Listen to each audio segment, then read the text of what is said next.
Bourou Kwasi Lucien est planteur à Miyagi, précisément dans le village de Norbert Carrefour. Ce paysan est venu des Béoumi il y a de cela plusieurs années, à la recherche de forêts pour cultiver le café et le cacao. Comme chaque année, à la même période, il se prépare pour aller au village, retrouver les parents. C'est ça là, il est prêt pour faire mon transport, pour aller au village. Donc, c'est ça, je suis là, mais au soleil comme ça. Est-ce que vous êtes obligé d'aller en Pâques? Oui, je suis obligé de partir en Pâques. Parce que je dois aller voir les parents. Parce que les parents, quand je ne les vois pas, mon cœur n'est pas en place. Donc, chaque année, je dois voir les parents. À Norbert Carrefour, tout comme dans les autres villages et campements de la nouvelle boucle du cacao, la période de Pâques reste le moment ou jamais de se rendre au village. C'est dans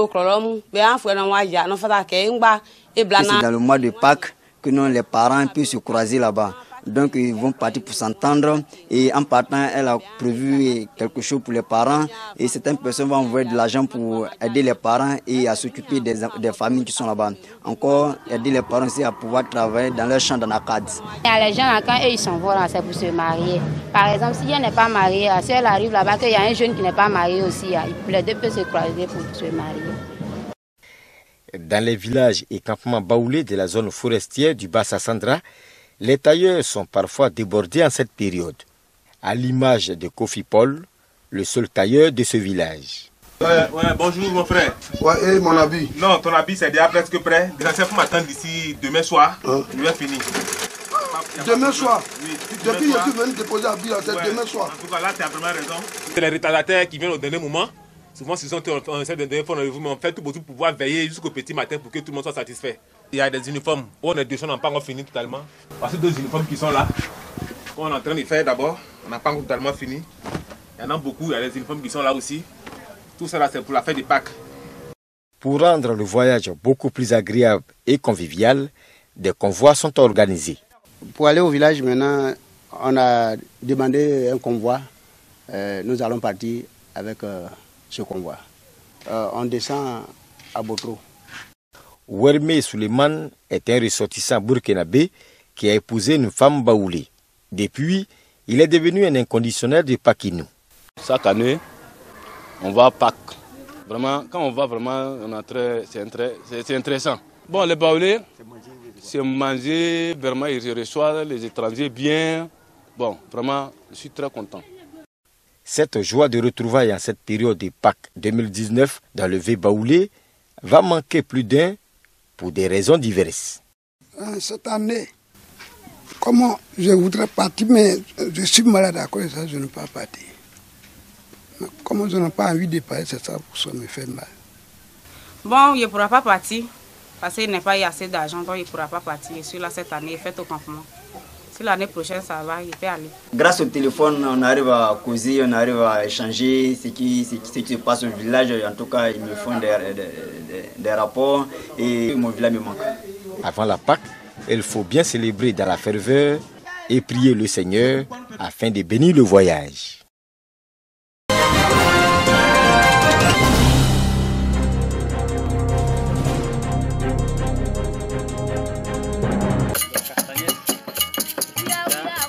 Dans la sous-préfecture de Bato, ils font la fierté de leur village. Ces hommes et femmes forment à ce jour le seul groupe musical grâce auquel Ngoyinou est reconnu comme l'une des localités phares qui soutiennent l'existence de la Houssi dans la région du Moroni. La Houssi est notre carte d'identité internationale, hors de la Côte d'Ivoire même. Par rapport à la Houssi, on est mieux connaître par rapport à notre activité même en fait.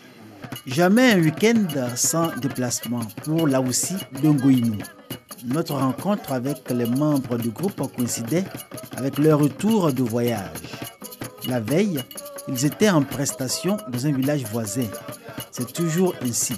Événements heureux ou malheureux, ils sont invités à s'y associer pour apporter la note musicale et artistique.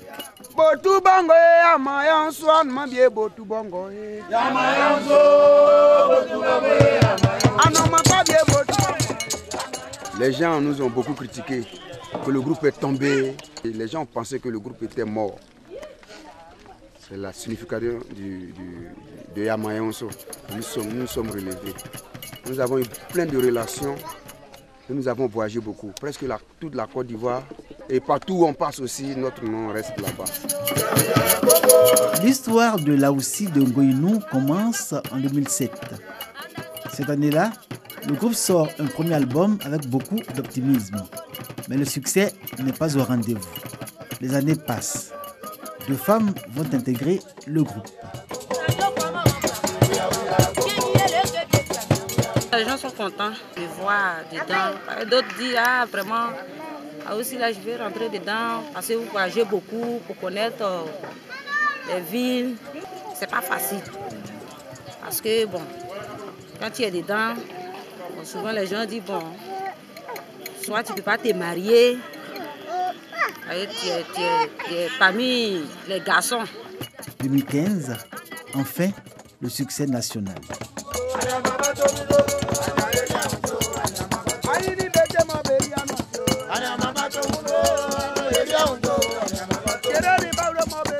Laoussi de Ngoïnou remporte un prix au Festival des Arts et de la Culture à Bouaké.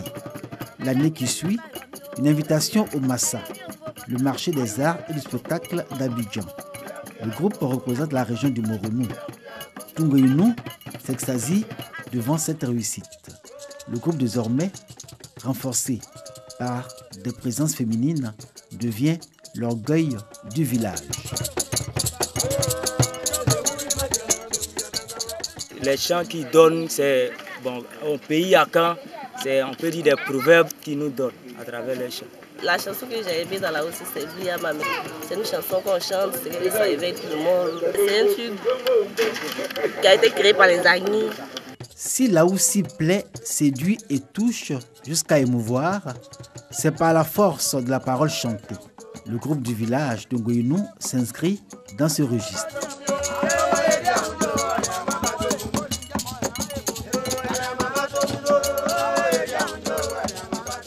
Quand on dit bien sûr au blé, ça veut dire qu'un garçon n'est pas comme maïs pour pouvoir ouvrir la peau pour voir.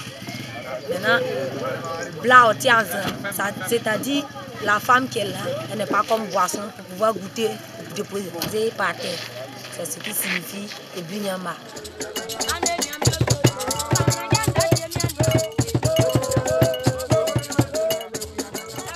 Les chansons de Laoussi, ce sont avant tout des textes à haute charge émotionnelle, dans lesquels toutes les populations peuvent se reconnaître. L'une des caractéristiques de Laoussi, justement, c'est que cette musique est jouée à partir d'un ensemble de 4 instruments. Laoussi lui-même, une caisse rectangulaire avec une ouverture surmontée de 3 lamelles de bambou, une cascagnette, Segbanani, la langue du terroir, une guitare et une clochette. Le jeu de ces 4 instruments donne une musique emballante et captivante qui, ajoutée à la parole chantée, entraîne le mélomane dans un double bénéfice, le plaisir auditif et le plaisir cognitif. Car Laoussi, reflet de la société, se veut aussi une école de la vie.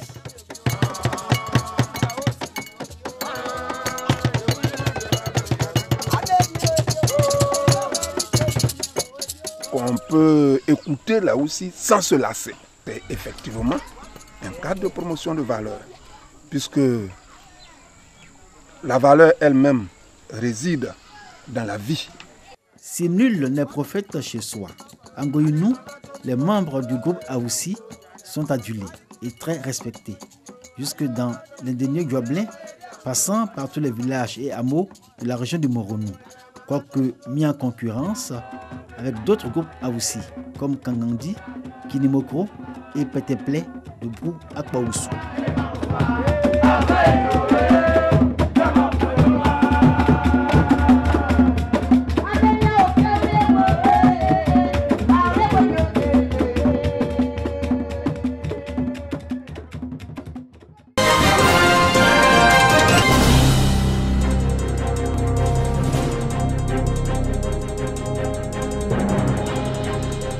Le lycée moderne de Sakassou a abrité un séminaire régional au profit de la jeunesse musulmane. Une initiative de l'Association des élèves et étudiants musulmans de Côte d'Ivoire, AMC. Il s'agit pour les organisateurs d'apporter leur contribution aux efforts du gouvernement dans son programme d'éducation.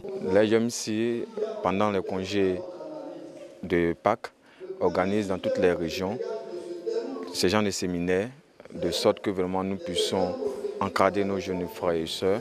Ce séminaire permet à nos jeunes frères dans toutes les régions de la Côte d'Ivoire de se retrouver et d'échanger sur des thématiques. Le thème de ce séminaire, des exemples prophétiques à la réforme individuelle. Quelle responsabilité du jeune musulman face à la dégradation des valeurs islamiques?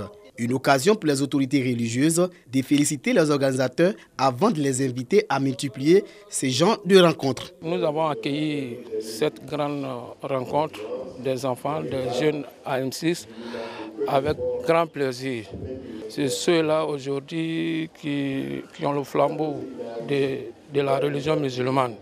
Nous ne faisons que vraiment prier pour que cette cérémonie commence dans la paix et que ça finisse dans l'harmonie. Cette rencontre de 5 jours s'inscrit dans le cadre de la 16e édition du séminaire régional de formation islamique Sérifis 2019. Plusieurs sujets ont été débattus permettant aux participants venus des 4 départements de la région de Gbeke de renforcer les liens et de mieux appréhender la religion musulmane.